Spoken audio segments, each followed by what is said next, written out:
Welcome. Today, I'm going to be talking about the shamanic perspective of death and dying, and then we'll get into information about the ancestors, working with the ancestors, how they influence us, how we influence them, and information about wounding and how that's passed down through generations from a shamanic perspective.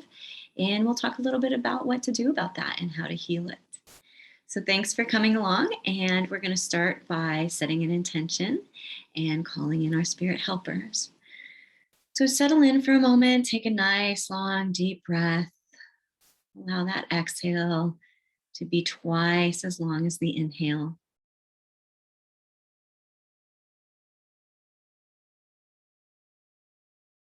Good. Close your eyes and imagine yourself in that beautiful place in nature, either on a beach or a circle of trees, a field, someplace with a little opening with a beautiful bonfire, safe, beautiful bonfire in the center. And take a moment to connect in with the element of fire, that beautiful, transmuting, transformative energy.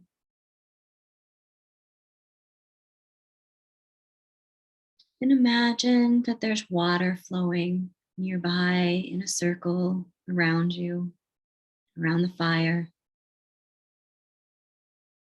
And connect in with that flowing, beautiful energy of water.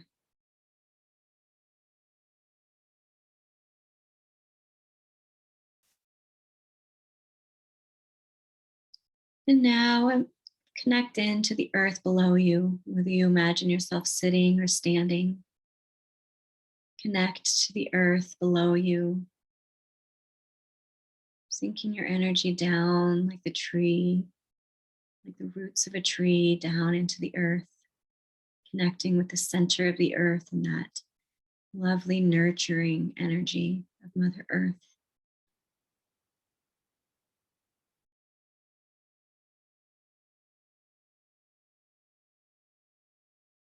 And now imagine that you take a nice deep breath in of all that clean air and all of that rejuvenating energy as you breathe in the air flowing around you. Maybe even imagining feeling the breeze rustle your hair, flow over your skin.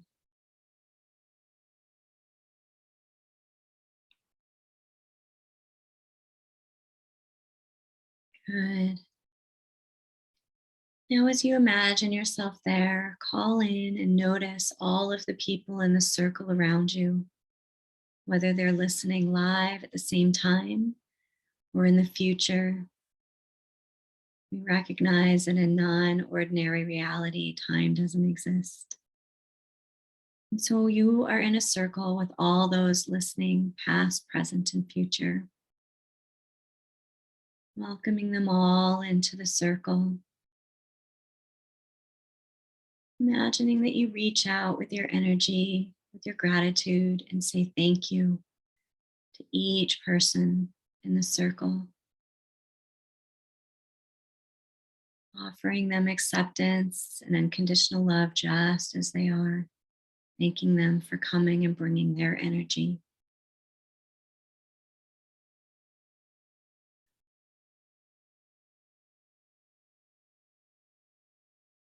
Now imagine that each person in the circle, past, present, and future, is thanking you for being here. Feeling that sense of love and gratitude and acceptance for you exactly as you are. Appreciating your energy and thanking you for being here today, just as you are.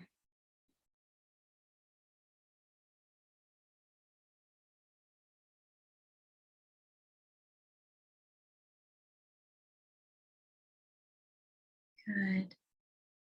And now call to all of your guides, angels, ancestors, gods, goddesses, well ancestors, all of those that you work with,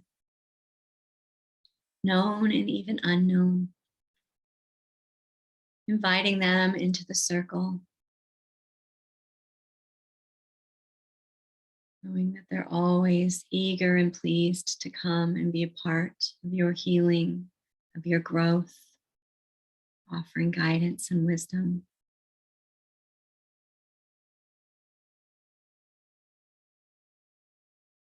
We ask Spirit to help us form a loving and supportive community. We ask for guidance and support in building connections with one another and with our spirit guides. We ask for help creating open, clear communication to our spirit helpers so that we can be guided to live our best lives for our own highest good and the highest good of all those concerned.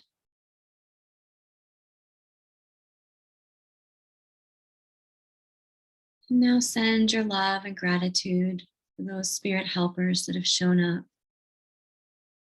whether you recognize them, whether you notice that they've come, and if you don't, just trusting that they have, and offering them your love and gratitude for being here today.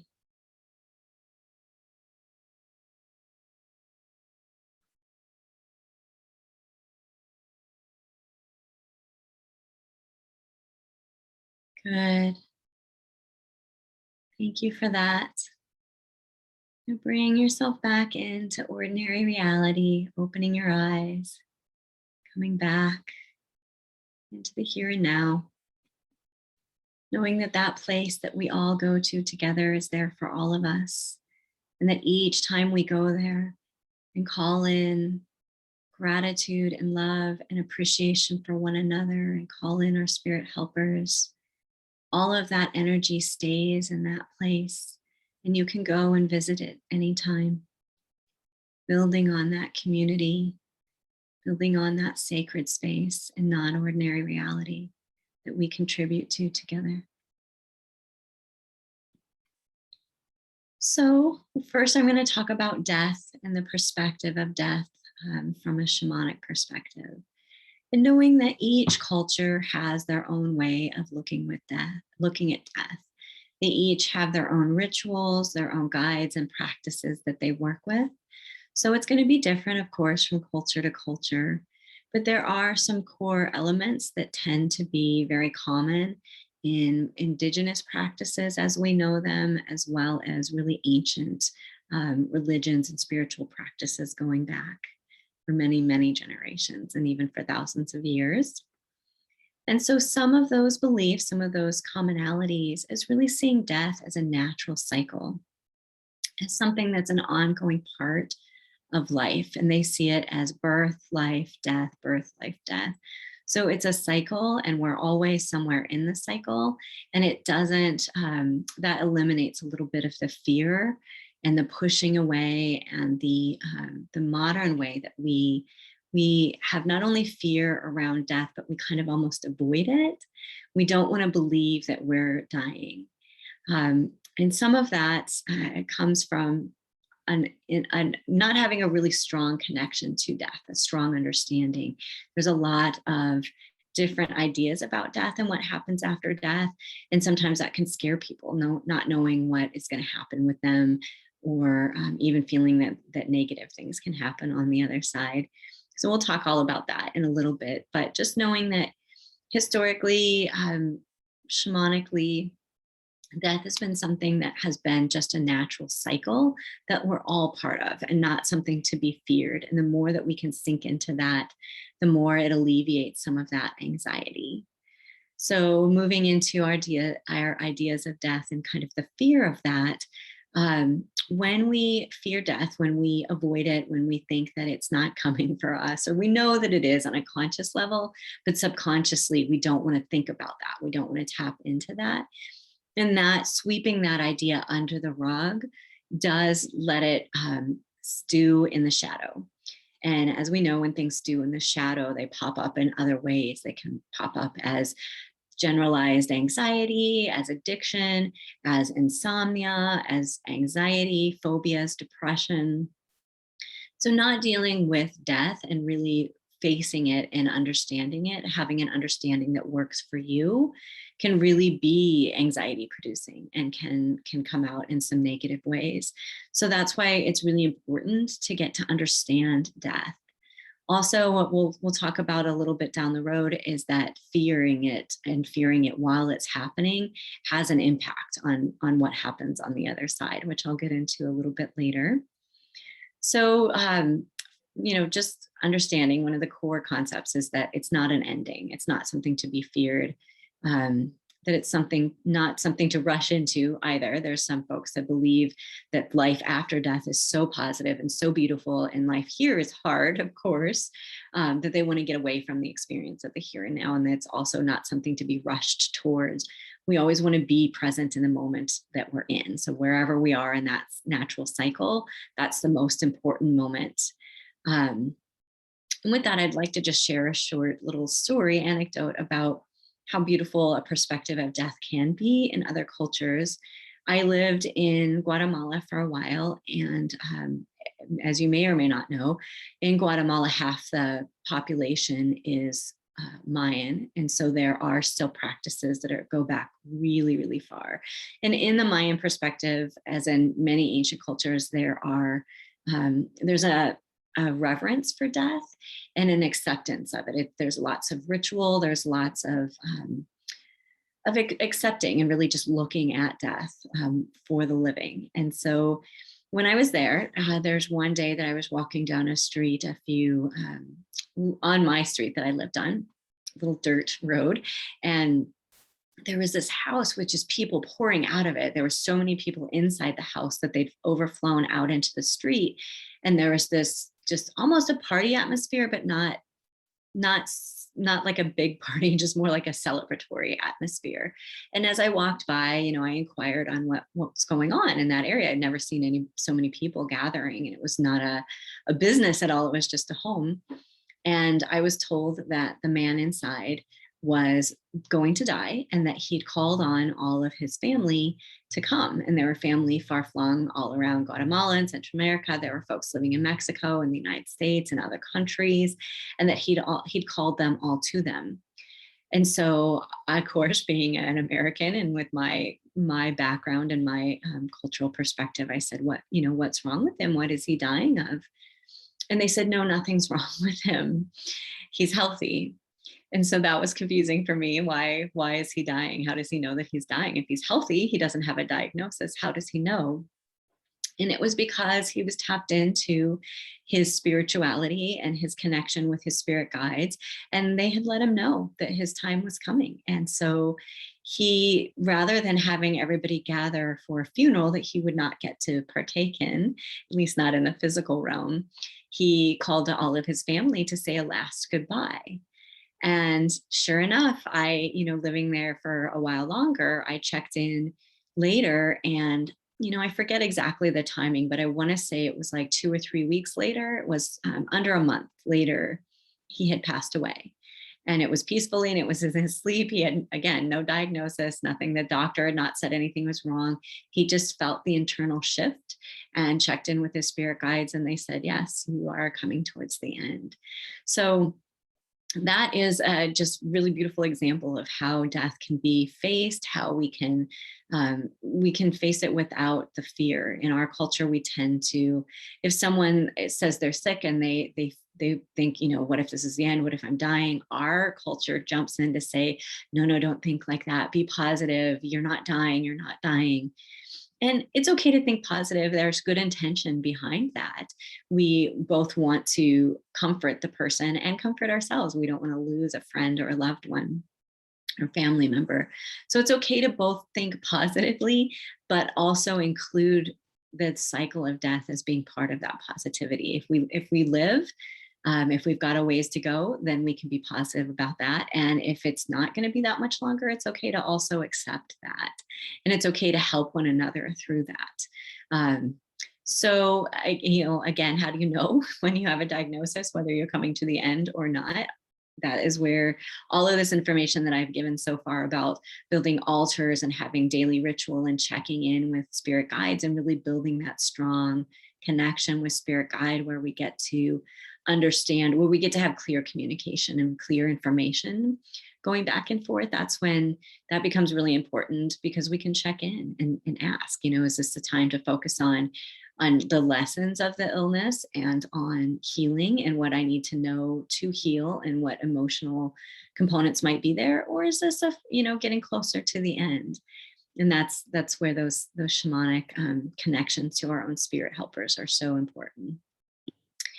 So a little bit about my perspective, because as I'm going to be talking about things, I'm pulling in some information more than just core shamanism, which I've talked about before, is my training in shamanic practice comes from core shamanism for the most part. So of course, shamanism is part of how I am informed on death.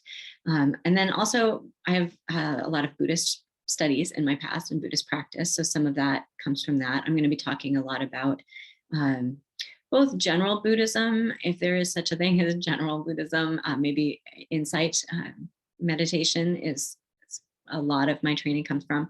But then also the Tibetans have a really beautiful practice around death, very well developed. And that comes from some of before in Tibet, they used to practice what's called Bon, which is a spiritual practice that's very elemental, very shamanic, very based in nature.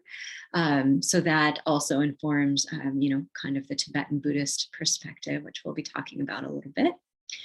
And then I also, some of you know that as a hypnotist, I have practiced past life regression. I've had those done for myself, and I've practiced it for many, many, many people, more than I know how to count.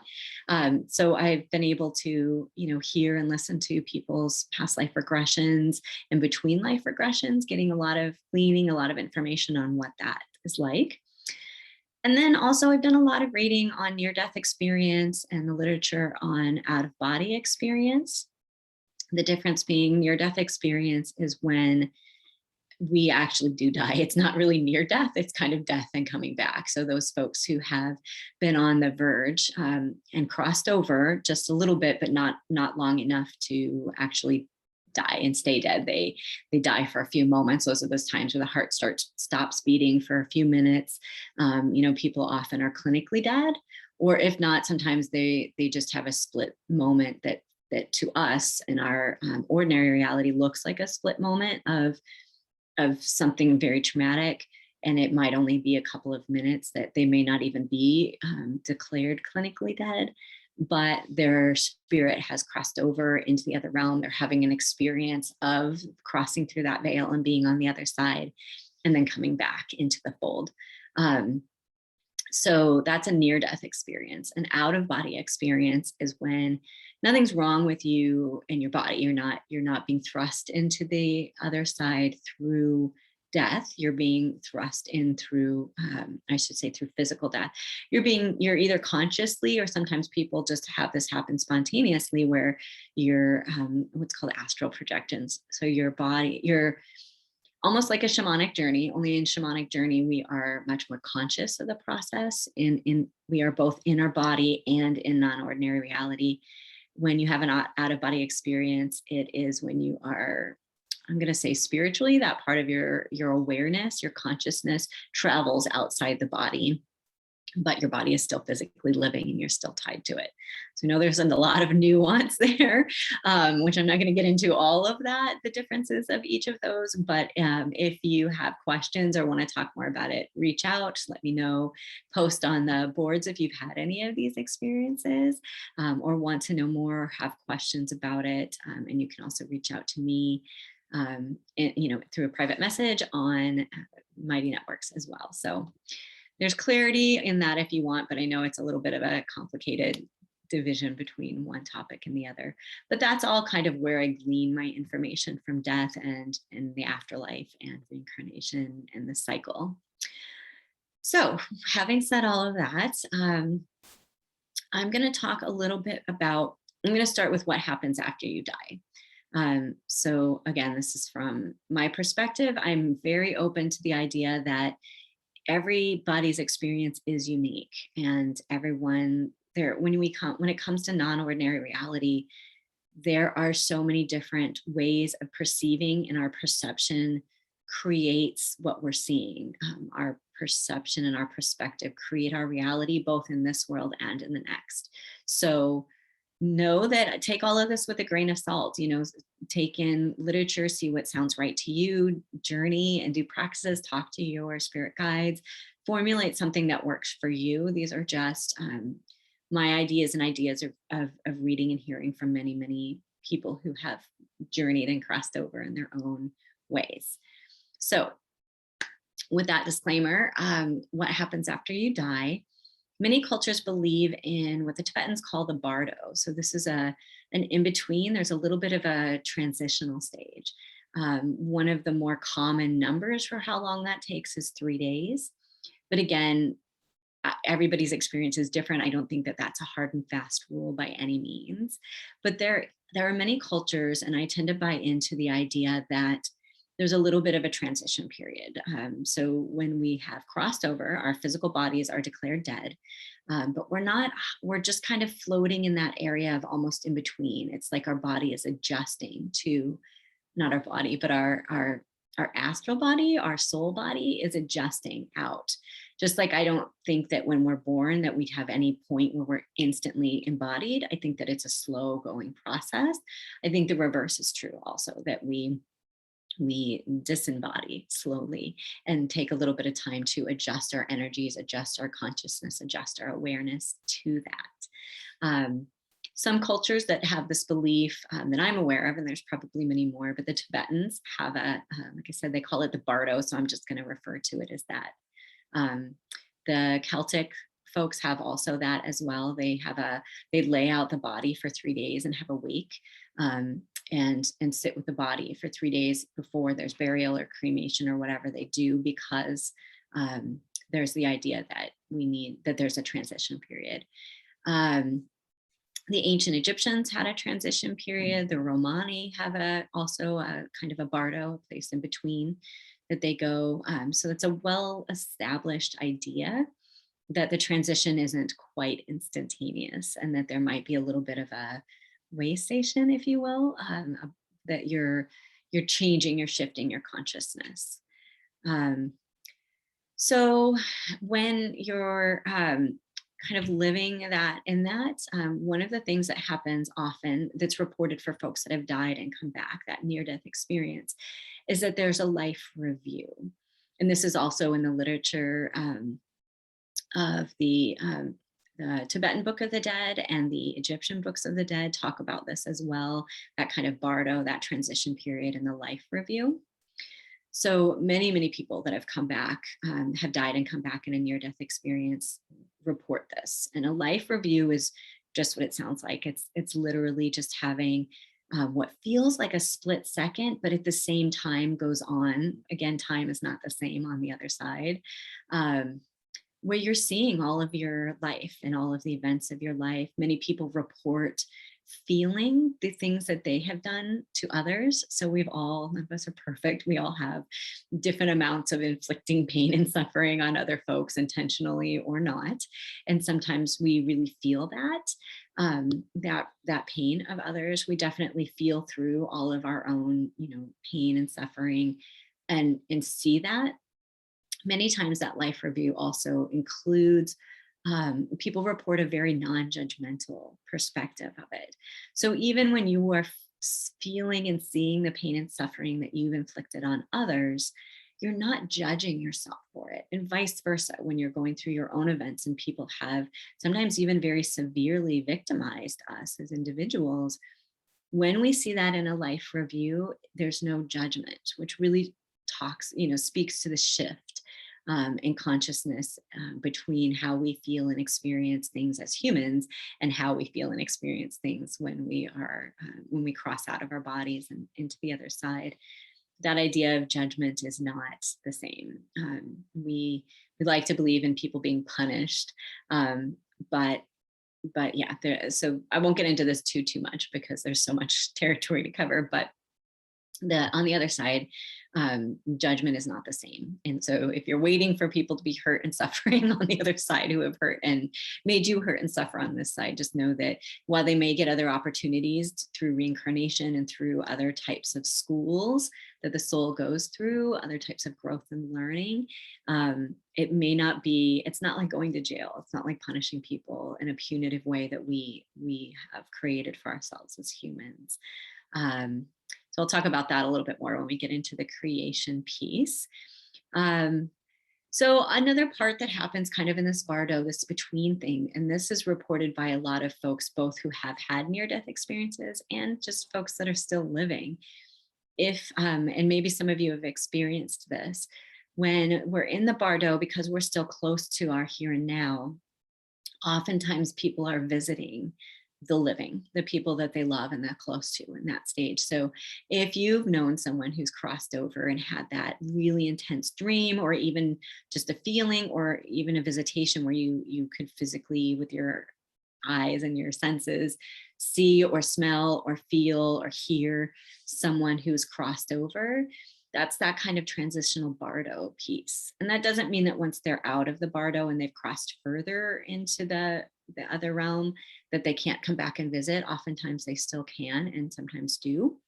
But it's really common during that transition period that people are still very tied to the love and care of the people they're leaving behind. And there's a sense of wanting to make sure that that they're okay, that sense of wanting to sort of check in. And so some of you may have experienced that. I'll tell you just a quick story. When I was 9 years old, my mother died very suddenly, which we'll talk about again, like the difference between a sudden death and a transitional death. We're sick and we know that we're dying. My mother died very, very suddenly, instantaneously. And so no one saw it coming. She didn't see it coming. No one else saw it coming. And I would say probably about maybe 12 hours later, I'm not exactly sure what time of the day she died, but sometime in the evening. She died sometime during the workday. And in the evening, late in the evening, it was dark enough to have all of the stars fully out. I don't know what time it was, maybe 9 o'clock, 10 o'clock at night. I remember just going out into my yard by myself and looking up at the stars, and it was a really cold but clear night, and there were tons and tons of stars out. And I remember just looking into those stars and having this intense feeling of love and of it's hard to put into words, just feeling like just a sense of peace, of inner peace and of unconditional love. And it didn't feel at the time like my mom. I didn't have any sense of it being her at the time. Again, I was only 9 years old. But looking at that now and kind of seeing that from the perspective and the understanding that I have now, I very much think that she had, was transitioning. She was in the bardo. She was coming back to visit, but she was giving me that sense of love and understanding, not from a human mother perspective, but from a more larger perspective, that kind of universal love and peace that we often can't muster up as puny little humans. But when we tap into source energy and such, we have that sometimes feeling of just really peace and love and unconditional and just this expansion. It's really hard to describe, but I definitely think that was related to my mom and her being in the bardo and her bringing back some of that love and energy and things like that. Those are often things that are kind of what happens in the bardo, and that in between area where both we as a living can experience the recently deceased, and they can also come back and visit. As far as what happens after that, once we're kind of done with that in between stage and we're moving a little bit further along into through the veil, as they say, this is where a lot of what we believe as humans comes into play, or can come into play. So I've talked about consensus reality before in some of the previous videos, and we do as a community of humans, we can create places and things and energies in the other world and in our own world, and they feed back and forth. So if you have a very strong religious belief, this is why Christians who are super into Christianity, or even just a little, even if they've kind of left the fold and they're not practicing, but in their deep-seated beliefs, their foundational beliefs, they still believe in Jesus. They might still see Jesus right away when they die, and they might go into to a heaven-like world where that's been created. Um, Other folks, that's the reason why Christians will have that experience where um, Buddhists will have a different experience. People that have a strong um, religious idea of how of even a deity and or prophets and or how life is afterwards will flow through that process of what they believe, because our beliefs we're not totally done being human the second we die.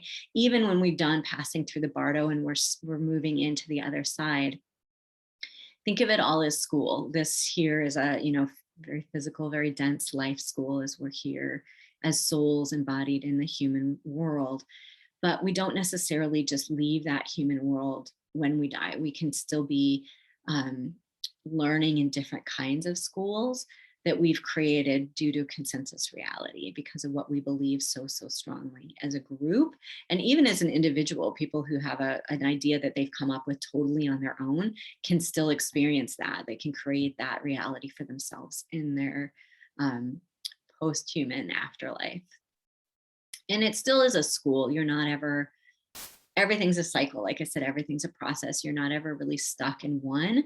So someone who's a Christian who goes to an idea of heaven still doesn't mean that they're going to be there forever. They might change their consciousness and open up to other things, or they might stay there for a very long, I'm going to say, time. Although that word again, once we cross out of this dense experience of being human, time really cuts out. It's not the same. It doesn't, in a lot of cases, it doesn't even exist. um, but then there's the also an idea, and this comes in a lot from the literature that I've read on people who have done a lot of out of body experiencing. And reach out if you want resources and want to read more about it, and I'll be happy to tell you, point you to some places where there's literature on this. um, but when we're human and we have an idea, a mental concept of what it's like in the afterlife, that is a little bit limiting, because it does bring you to those concepts. And it's, again, there's nothing wrong.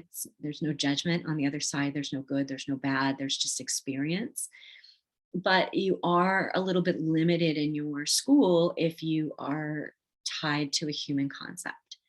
And so if you can release ideas of God, release ideas of religion, release ideas of what happens on the other world and the other side, and just be at peace with knowing that your soul is going to go on and that it's going to be in a place of learning. And those places, almost everyone that has near-death experiences and comes back talks about how beautiful and expansive it is, no matter what school of religion they adhere to. So if you can be at peace as much as possible with a limited concept of what happens in the afterlife, then you're able to have a lot more ability to move around, to basically plan and hear and learn about other dimensions, those other schools of soul. They might be other incarnations in other physical or non-physical realms. There's a lot that can be experienced. And when we are not tied to something that we believe in really strongly in this world, then we open up the opportunities for us in the next. That doesn't mean that we won't choose to come back and reincarnate again as human, but we just move around more. We have more option. So I'm going to talk a little bit about reincarnation, and that's a possibility. And it tends to, both my understanding and the understanding of folks who have done a lot of work with reincarnation, who have done a lot of past life regressions and worked with spirit in different kinds of ways. The general consensus is that people don't come back right away. There's a pretty good chunk of time. So in other words, you're unlikely to see someone who you've known in one lifetime come back while you're still living as a human. in the same lifetime. So in other words, I probably won't see my mom again, even though she died when I was 9 and I'm quite a bit older than that now. I probably, if she reincarnates as human, it will probably be well past after I've already died, even if I live a long, good life. So that's not absolutely true. There are certainly examples of people who have come back and have memories of things that have happened within living memory. So, yeah, that can happen. So just know, again, there's no hard and fast rules with any of this, but generally speaking, people tend to come back, a couple of generations later, if not longer. And it's all part of that journey. It's all part of living. It's all part of the soul school and where our soul decides and wants to come back to. It's also tied to karma and where we have unfinished lessons. So yeah, let's see, what else can I say about reincarnation? I've worked with a lot of clients who really want to get through all of their stuff so they don't come back here. We see this life as being so difficult, and I'm not downplaying that. We all have our difficulties, absolutely. Things really difficult and traumatic things can happen. And everyday life, just the mundane, can be wearing and trying and difficult. However, where we're at now is always the most important time. I say this again and again. Your current moment is always the place where you can learn and get the most out of. And so, don't worry about reincarnation as far as where you're going to come back to. When we put our energy in the future, we're not living in the here and now, and then we risk not getting the most out of our current lessons, and that can just spin off and snowball. So be in the present. Don't worry too much about the future. Be as at peace as you can with death and the fact that we will move on. But there's always, I do believe that there's choice. I believe that our soul gets to decide, and that if and when our soul decides to come back and work on karmic things in the school of human life, there will be reasons for that. And there's it's a decision that we make when we are part of our whole higher selves, all collected, instead of this one very limited perception and perspective that we have as humans. So don't let that freak you out that you may come back. Yeah, if you have, I could go on and on. Any of these topics could be a whole course. If you have information that you want to share or on the topics in Mighty Network about reincarnation, please do. If you have questions, reach out and ask there as well. And you can private message me, whatever the right verbiage is for that. You can reach out and give me a message individually, and I will, I can, speak to that. Again, this is all a big part of working with any of this is working with our spirit guides and knowing what is gonna, what works for us, what our perspective, what the best perspective for us to take right now is. And one of the things that has an understanding of mine and other folks is that we can actually also come back and be helping spirits for other folks. So in the same way that we have some of our helping spirits may have been human, and or we might be working with well ancestors, and I'll get into in a moment what's well and unwell ancestors. Those folks have definitely been human. The ancestors have been human. So we can also stick around and help the living as part of our soul growth, our soul school. And so we have that as living people. We have those helpers out there for us. And then they also learn and grow through us. They get to help us because they're in a place where they have a much larger perspective, but they can also, they also learn just from watching us and being part of that. So we can take turns with one another, kind of being the living and being the helper, and we all learn and grow from that experience. So I'm going to talk a little bit about getting stuck in the middle world and why this feeds into why it's so important to be at peace with dying and death. When I had the video on the middle world, we talked about how things can get stuck. People can get stuck, energies can get stuck in the middle world when we die. If it's a sudden death, that's when it happens most often. And or when there's just a lot of fear, even if people know that they're dying and they're dying of something slowly, if there's a lot of fear and confusion or or a sudden death where they just simply don't realize that they've crossed over. That's when people can get stuck in this plane, in the middle world. So they're here around us, but not, they're in the non-ordinary reality version of the physical world, and they can get stuck there and be confused there. So, when we get more okay with death, then we can avoid that.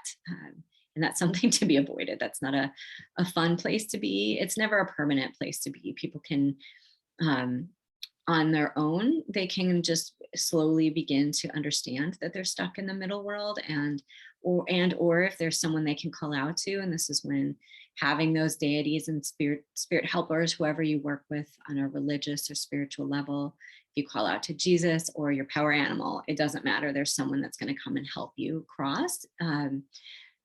So people can also have their ancestors, even recent ancestors, if they have a mother, father, grandfather, grandmother, aunt, uncle, friend who's died, that they can call out to for help. They can be crossed. And then I've talked about in the past the work of the psychopomp, which is a shamanic term where shamanic practitioners can help cross those folks who are stuck in the middle world. And there's a process around that. And there are folks who dedicate their lives to that. So again, if that sounds of interest, you feel a calling, you feel a draw to that, or just want to know more about it, reach out and we can talk about it, because that can be, sometimes I think people have a calling to do that specifically to help cross those souls that are lost. Let's see. So yeah, there's a lot of information to get through. So I'm kind of trying to weed through how much detail to get into. So I'm going to talk about a little bit about death and dying and how we can prepare ourselves in a way that is the most beneficial to us. I talked a little bit about, or I mentioned at least, the Tibetan Book of the Dead and the Egyptian Book of the Dead. These are books that offer blueprints based on the cultural perspective of those two cultures, on guidance for the living to cross, and for the living to help those who have just died, and to also help those who have died know what to do and where to go. And that just speaks to how ancient the idea is of crossing over conscientiously. Because again, if we cross over, if we're scared, if we're fearful, if we're just unwilling and to move on, we can get stuck in the middle world. And that's not a pleasant place to be, because you're not really able to be active in the right. You don't have a physical body. You're not going to be able to be alive, but you're being sort of stuck here. So those ancient practices would help people to have that blueprint on what to do. And there would be priests or practitioners, monks and whatnot, who would help those folks. So one of the things that we can do for ourselves is to journey. Again, anytime that you're journeying, you're sending your awareness, part of you, while you're still in your body. You're being able to get to know spirit. You're being able to get to know those other realms in a way that really shows you and proves to you on a subconscious level and a deep foundational belief level that this is not it. This is not all there is. So that alleviates some of the anxiety and the fear of death. You have relationships with people on the other side. I say people, helpers on the other side that can help you transition, that you can call out to when you know that you're dying or when you have just crossed over into the veil. So journeying just helps you with confidence on that. You can also learn to have out-of-body experiences. Again, that's helping you understand and get to know those other realms in a conscientious way, in a conscious way that teaches you that about what is out there besides the physical world, and teaches you how to navigate them in a way that is positive and helpful. Another way the Tibetans do this, they practice death, especially the Buddhists, have this practice, especially with the Tibetan Buddhists, but it's also very prevalent in all of the different types of Buddhism that I am aware of, which may not be all of them.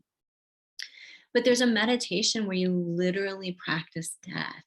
And we tend to get really, in the modern culture that can be fearful. We can think, oh, if I practice death, I'm going to cause my death. And that's not what it is. In the same way that journeying is not death, you're going out and sending your consciousness in another realm, but it's not inviting death. When we meditate on death, that's just seeing a death peacefully, imagining in the imaginal realm, meditating, going into that trance state, and through relaxation and just imagining a peaceful death, just seeing yourself transition. And again, one of the reasons to practice that and practice that often is there's we all have body memory, we have habits of mind, habits of thought. And when death is sudden, especially, it's sudden, it's unexpected, and you're dying, it's hard to transition. It's hard to call up that peaceful place. It's hard to release fear and release anxiety when all of a sudden you got up in the morning thinking the day was going to be normal, and now you're faced with an accident, a heart attack, something that's causing death. The more that you practice that meditation of feeling calm, of feeling peaceful, the more that's going to be embedded in your subconscious, so that when that death comes, you know how to kick into that place of peace. And from a hypnotic point of view, I can tell you that if you're willing to do that, and you can Google, and again, reach out to me if you want resources on how to find meditations to practice death. You can also anchor in those trigger, or those what's called firing a trigger or an anchor. So what that means in a hypnotic state is that if you want to call up a certain state of mind, there's certain words you can say or physical things you can do to help you bring that up. So you go into that place of meditation, of practicing death, and you might have a word that says calm or peace, or you might say your power animal, calling out to your power animal, whatever you want it to be that helps bring that up. As soon as you have that peaceful, calm feeling in mind around death, you say that word. And then that starts to tie those two concepts together in your subconscious mind, that feeling with that word. And so then again, when we are all faced with death, if it's sudden, or even not sudden, when it comes time, you can say that word and call up that feeling. It just reminds you in your brain and your subconscious mind and even your body memory to bring up that feeling of calm and peace. You can also do a physical trigger, which can be anything. You can make a fist, you can put certain fingers together. Again, just you can say the word or the feeling, and then this is a physical trigger I use often with hypnosis, just putting these fingers together, and that calls up that feeling. So those are some practices to kind of help you be calm and peaceful with dying and practicing that. So again, you can also have a mantra, something that you commit to rote memory, that you say again and again and again, that helps you practice that state of mind that you want to be in. You can have a prayer or a mantra, just something that you say. And so when you're dying, you say that, and it reminds you to call in helpers. It reminds you to be calm. It reminds you to release and relax fear and things that can, and confusion, things that can keep you stuck in the middle world or keep you limited or confused. So, that might sound scary. We tend to be really fearful. So I hope that doesn't feel too intimidating. But if it does, if you're really afraid of it, again, reach out and we can work together on that and talk more about it. Another practice that's been done throughout time, and that there are still practitioners that do in our culture and even in the US, is having a community of ritual around death. So if you are able to know that you're dying, this is for folks who are sick and know that the end is coming, you can create a community of people this is what they did with the Book of the Dead, is there'd be people around you to say those prayers, to say those mantras, to do those things to help bring up calm and peace, and to speak to you in a way that helps you transition peacefully and fearlessly, and to bring in any of the helpers that you work with, so that you're not feeling scared and alone when you transition into the spirit world. Another thing that you can do to help this is clearing up your here and now. Like I said, the here and now is always the most important time to work on. So clearing up self-judgment in our lives is really important.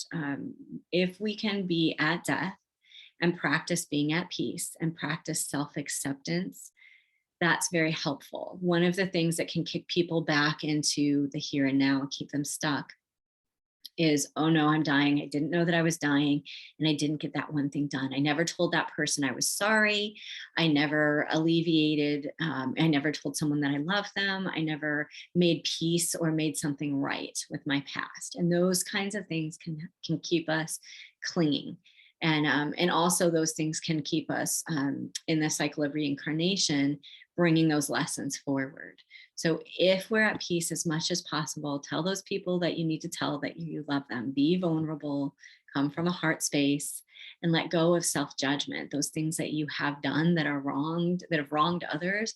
Make peace with them if possible. And if it's not possible, then just, definitely, whether it's possible or not, you want to forgive yourself. That's a really, really important part of releasing energy that's going to keep you stuck, coming back karmically, and going to keep you stuck maybe in this world where you don't transition. So let's see, moving on. Again, so helping others transition, I'm just going to say a little bit about this. We can be part of other people's rituals. If you have friends or family who are dying or who are just becoming older and that time is drawing near, whether it's, we don't know exactly when, we know that it's coming. You can help, just talk to people, ask them what they want the environment, the room to be like, what they want to happen when they die. And in the Western culture, the modern culture, we tend to focus on what do you want done with your body? What do you want done with the funeral? But we don't talk to people about what they want done when they're crossing over. So in the moment of death. So knowing that if friends, family, loved ones are open to that, and they may not be, and that's okay. Everybody has to have their own thing. So if they're not, you can approach it and have the conversation, but if they're not open to that, then let it go. That's not, we all have to just work on our side of the road. But we can also work on, helping them with a death ritual. We can also give permission to die when loved ones are holding on. Sometimes that is the energy of the people around them. So when people are truly in those last moments, the energy of the unwillingness of friends, family, and loved ones around them to let them go can impact them. So give permission, allow them to die. Know that, again, we can only work on our side of the road. It's okay to grieve. Grieving is part of the experience of the human school of life. And it can be really, really difficult, but when it's someone's time to go, it's important to give them that permission. And we can also call in helping spirits to help the person cross, call in. If the person doesn't work with a shamanic concept of healing and of shamanic helping spirits, power animals, those kinds of things, call in who they do work with. And if they don't work with anyone, if they're agnostic or atheistic, then you call on people that that are their ancestors. So if they're family, you generally will know other people who have crossed, and call on, a patriarch of the family, a matriarch of the family, someone who has loved that person and has already crossed on the other side to be near. And that can help other people cross. So again, this is going really quick through a whole lot of information. If reach out, let me know what questions you have. I'm going to move into ancestors now. There are different kinds of ancestors. There's kind of two schools. And again, this is within my perspective, and I open the door completely to other perceptions and perspectives.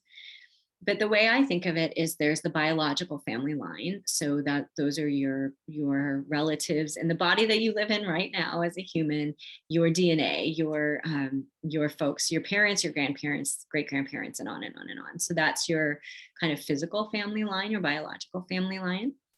And then there's soul families. So looking at the idea of reincarnation, we've come back in different genetic lines. So when I was here in a past life, that DNA of that person is very unlikely to be related to the DNA of my lineage, of my heritage right now. But like I said, we can come back and we often reincarnate with one another in different roles, playing out different lessons for one another.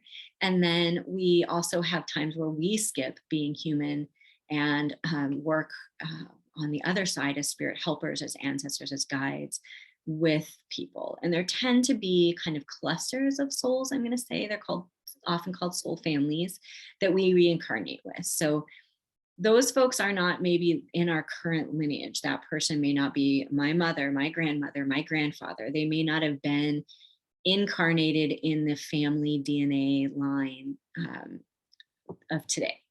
But we may have been soul families to each other going back a long time. So those are kind of two different ways of looking at ancestors. I also just want to throw this in. It probably doesn't apply to many of you. It's a minority, if anyone, maybe no one at all, but because it applies to me and I don't see it spoken out there much, I want to just address the idea of adoption. So myself as an adopted person, when I started out with a shamanism and people talked about ancestors, I kept wondering, is that the family I was adopted into? Because I was adopted right at birth, as soon as I came home from the hospital. So there's a family that I know of as my family.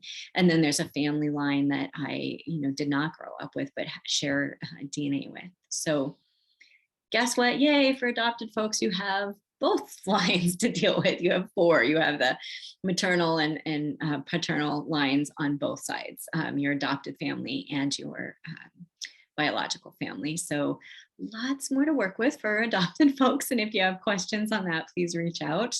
Again, there's not a ton of information that I've come across with folks that talk about this, shamanic practitioners who talk about this, but having addressed it for myself, I can fill you in. So if you're an adopted person and want to know more, reach out. But otherwise, we'll talk about soul families and family lines. Mostly, I'm going to talk about family lines, so DNA and the families that we have been with, in our current life as a human, mother, father, grandparents, great grandparents, and on. So one way to work with them, like we did the altar with the power animal, and you can go back and listen to to that session where I talk about altar building. You can also do the same thing for ancestors, and that's done in many, many cultures. There's been a lot of ancestral work done with ancestors, where there's altars, where there's prayers, where there's ritual done to work with the ancestors. So that's been important for a lot of folks. So building an altar, and I'm not going to get a ton into that because we talked about building and dedicating and opening an altar. You can use that same information to work with an ancestral altar. And then when you show up, it's same thing with talking about what to do in front of that altar. You can do ritual, or you can do prayer, you can do song, you can do dance, you can rattle, you can drum. You can, create a ritual that you come up with that's unique to you. You can also Google, there's lots of rituals out there if you want to play around and practice different ones. But that's really the best way to connect and to stay in contact with ancestors. And why would you want to do that? So this is where I'm going to get a little bit into talking about well versus unwell ancestors. But first, before I get into that, just knowing that ancestors are, just like we can have parents and grandparents help us in this life while we're living together on the planet, they can also be helpful and comforting and stick around and still interested in us. And so sometimes it's for our own psychology, just for the living. If you have family that's passed that you love, it's a way of staying connected, informing them of what's going on, feeling that flow of back and forth, from to and from. And, again, once they become well ancestors, which I'll talk about in a bit, they can offer a lot of that soul perspective in the same way that our spirit guides have a bigger perspective and understanding of our individual path and the plan that we've created for ourselves. They can also, give us guidance, information, healing energy, wisdom, all of that kind of thing. And they can tap back into this back energy. So being on the other side, they can tap into that lineage and that line going way, way, way back, which we can as well. There's information. Imagine how much information you would know if you could follow one biological line all the way back until its origin. There's so much insight, so much information.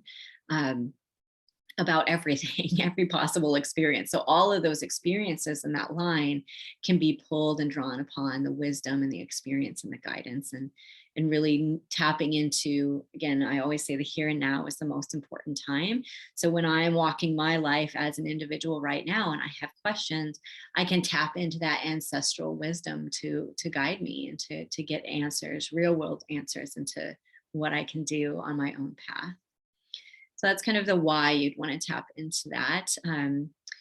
Some of those messages are taking that back and forth, to our ancestors, letting them know how we're doing, and also tapping into that ancient information. How do you do that? You journey. I've already talked about journeying. So having your spirit or your power animal or helping spirit with you, and setting the intention and the focus to meet and work with a well ancestor. What's the difference between well ancestors and unwell ancestors?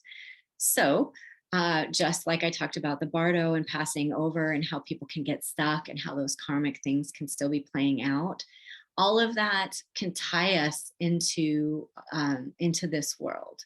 Anything that keeps us worried about this world, judging this world, anything that has us sort of, I'm going to say stuck, not in the same way that you're stuck in the middle world. That's kind of a different thing. But even when we pass out of the middle world, we can still be very committed to our dogma and our religion. So again, if you're going into a conceptual reality world, if let's say that you're Christian and you're very Catholic, and you moving into that, or you're Mormon and you're moving into that consensual reality according to what's conscribed in those teachings, you're still in that world, and you're going to be influencing and using information from that world.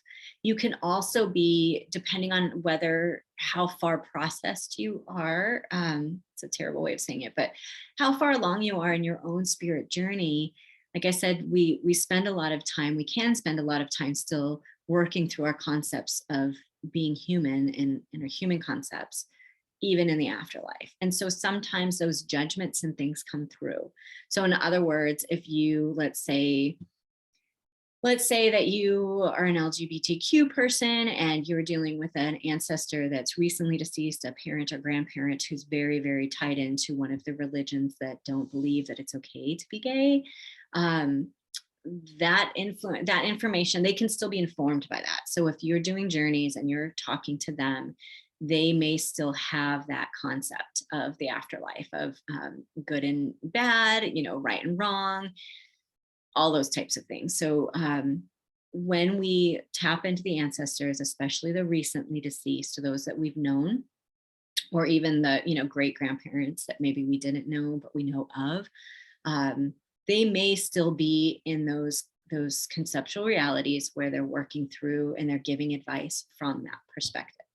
So having said that, when you journey and you're dealing with ancestors, please always, no matter where you're journeying, how you're journeying, have an intention and call in your power animal and let them know that you want, advice from well ancestors.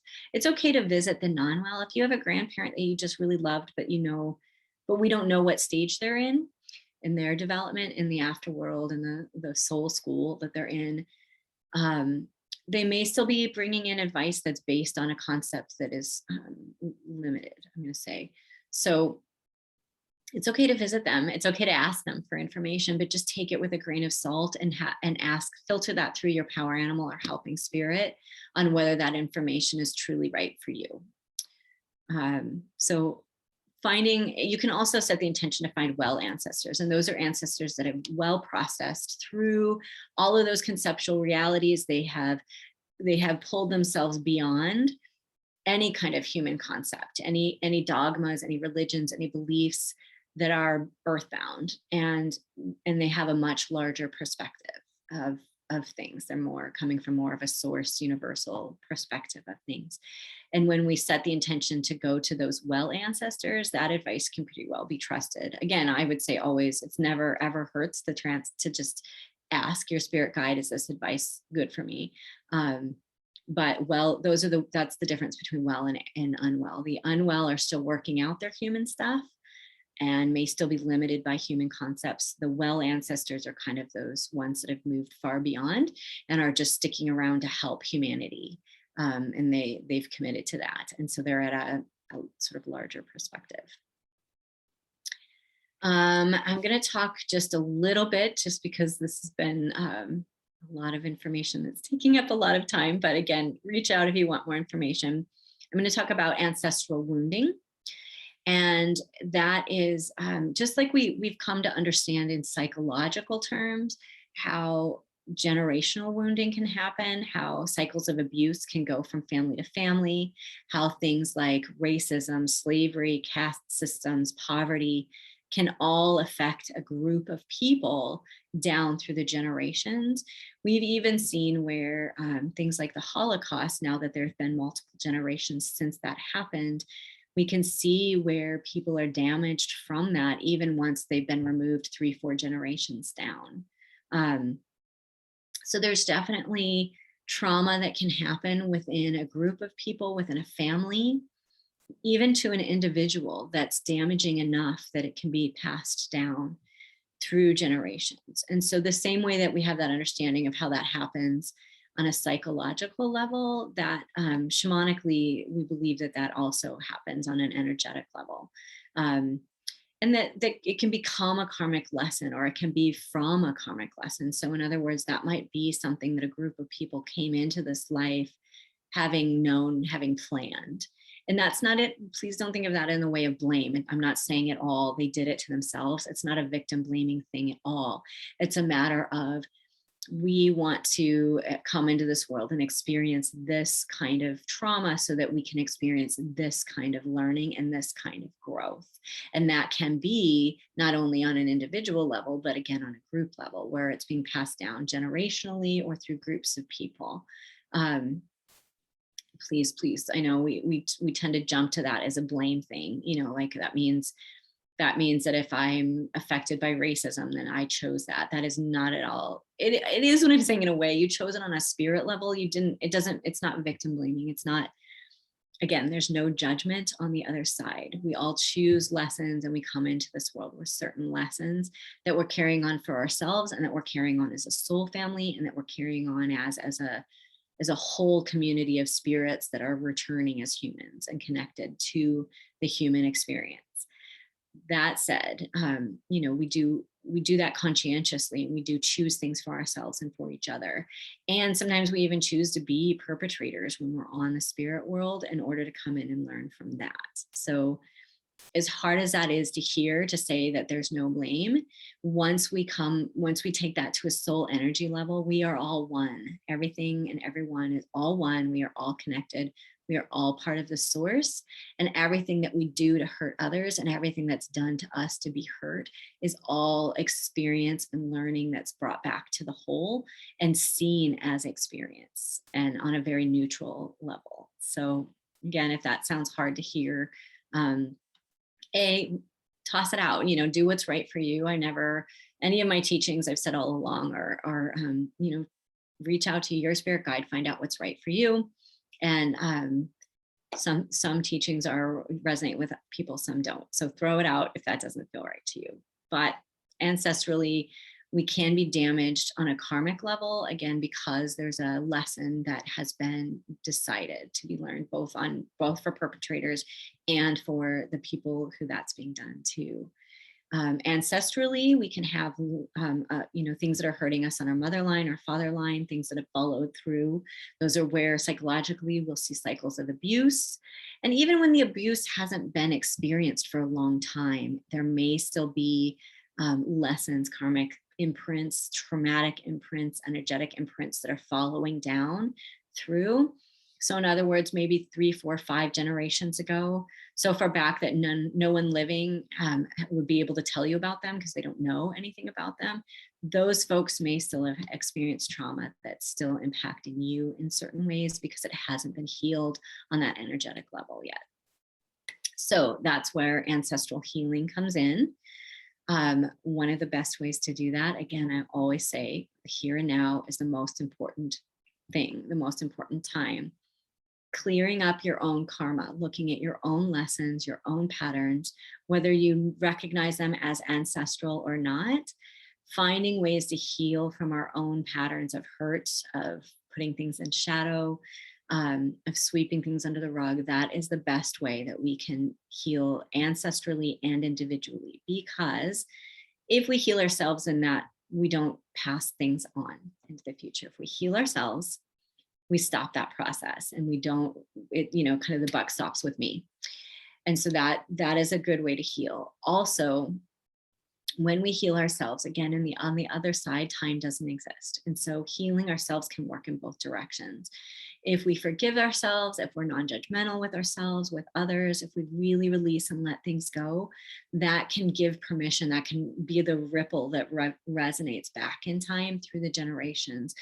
They're watching, they're having their experience. They can see that's been let go. They can see the forgiveness. They can see the release of that energy, and it can ripple back and give them permission and even a blueprint to follow, and doing that for themselves. So clearing up the here and now is always the best way to do that. How do you do that? Again, always working on yourself, but journey and ask your helping spirits, what is the best, what am I working out ancestrally? What's the best way for me to release that from myself and heal from that individually? Let's see, another way to heal that is to change stories. A lot of times there's a narrative about the family. My family has always been, my family used to be.